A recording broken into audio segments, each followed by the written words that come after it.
Celtic boys and Shankill United under-18s met at the Dub in Belfast on a splendid summer's evening. Shankill kicked off wearing the yellow and black and Celtic boys in the green and white. It was the first game of the season for both clubs and 3 points were up for grabs. The first real chance of the game came through a counter-attack. Shankill defended the Celtic boys' free kick and a powerful and determined run from the number 12, Jody Galashan, set up a shooting opportunity for Jack Young, whose effort went over the crossbar. Celtic boys were awarded a penalty for a foul on Shauna McCusker.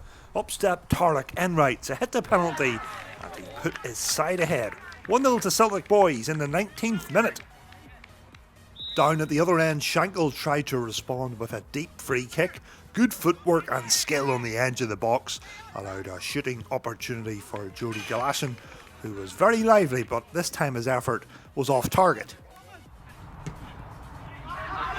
Shankill were pressing for the equaliser and had a series of corners down the left side. They claimed strongly for a handball inside the area, but play continued and eventually there was an offside given. Celtic boys rode the Shankill pressure and at the other end they combined well, which set up a shot for Tiernan Munce. However, his effort was sliced and went wide of the right post. The referee then blew his whistle for half-time, in which was a tight and even contest. Half-time scoreline from the Dub, it was Celtic boys 1, Shankill United 0. Into the second half we go, and it was Shankill who started on top. Dale Vogt's shot was deflected behind for an early Shankill corner. The Shankill pressure kept coming and number 20 Adam Thompson had another effort which was blocked inside the area, which went behind for a corner. Strong claims for a Shankill penalty, however the referee deemed the foul to have taken place outside the area. The free kick was taken and played in towards the back post, however Celtic boys defended it well.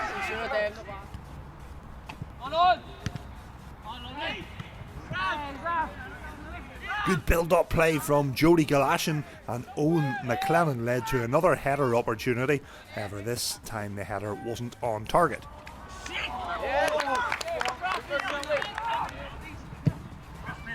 You're on, Alan! You're on!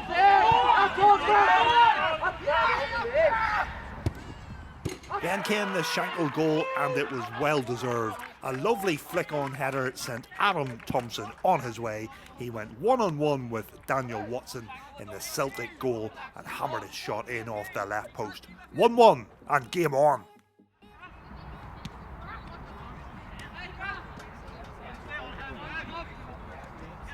In a tight and even contest with the score at 1 each, a deflection forced the Celtic boys' keeper into making a save from a deflected shot. Credit to Daniel Watson, who got down well to save. Another chance came the way of Shankill United. This time the cross coming in from the left side allowed goal scorer Adam Thompson a difficult chance on the volley. However, he couldn't direct it goal bound.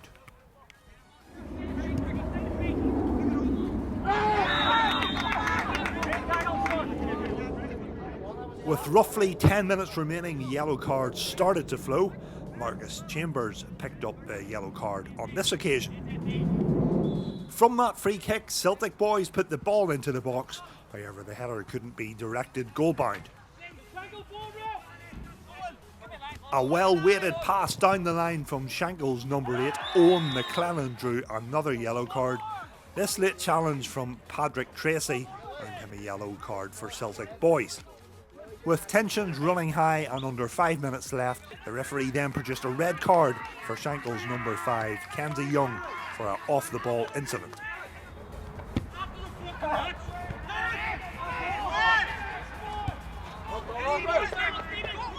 With time ticking on and Shankill down to 10 men, both teams were searching for the winner.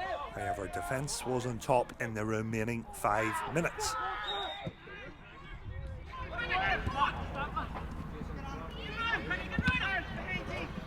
The referee then blew his whistle and it finished honours even as both sides collected their first point at the Dub in Belfast. The full-time score, Celtic boys 1, Shankill United 1. Now a chance to hear from both managers and their thoughts on the game. I think it took us about 20-25 minutes to get started. We were fairly slow, and then thought it was a soft penalty, but second half we changed our system, went 3 at the back, got the extra attacker up, and I thought the second half we were the far better side. 1-0 down at half time. It was a fine equaliser in the bottom left corner. That must have made you very happy. It did, because Adam's only back actually from holidays, so he hasn't trained this week, and it was a great. Adam has that in him, so he does, but it's getting it out of him all the time. But it was a great finish. First game of the season, a draw. I'll take that there to start the boys off, because we've had to do a wee bit of rebuilding there from the end of last season. We lost 7 players, so we've had to do a wee bit of rebuilding there. So it'll take time for the new players to settle in. But tonight I thought they done really well. And obviously, first game of the season. What do you think the lads' fitness is? The boys have been super, because during pre-season some of our boys have been actually playing for our seniors reserves, and some boys have been called into the senior first team to have a game and been training extra. But the fitness will come, but the match sharpness, you can't beat match sharpness. You can train, but you need a match sharpness. And what are your hopes for the rest of the season? What are your aims? At the minute, it'll be just getting these kids integrated to playing with each other again and see where we go, because we're actually skipping out a year. So we're actually under 17s, so we're skipping a year and going under 18. So, but it's the kids' progression. That's what we're here to be doing, pushing them on. The draw may well have been a fair enough result in terms of maybe in terms of chances created. You could say it was a fair result. Yeah. Your side was awarded a penalty. In your eyes, it was a clear-cut penalty. Yeah, well, he was at the edge of the box, had the ball at his feet. The boy jumped in and take the ball, brought him down. He actually had to come off with the ankle. So, but yeah, it was a clear enough penalty. In the second half, maybe had one that was more of a penalty, but the referee decided not to give it. Obviously, first game of the season. Players obviously would have went through pre-season. How did you assess their fitness tonight? Well, in fairness, the boys we actually haven't stopped. We've had something going on one night a week to keep them ticking over, and then we ramped up training there just coming up the new season. But nothing really replicates the night that you're out in the match and the sun's shining, the first stand night of the league. So it's sort of great to be back in that regard to get the proper intensity. And overall, when you reflect on it tomorrow, when you're thinking about the game, what's your thoughts? Well, I thought we played a better football. I thought we were a better team overall. I have to be honest about that.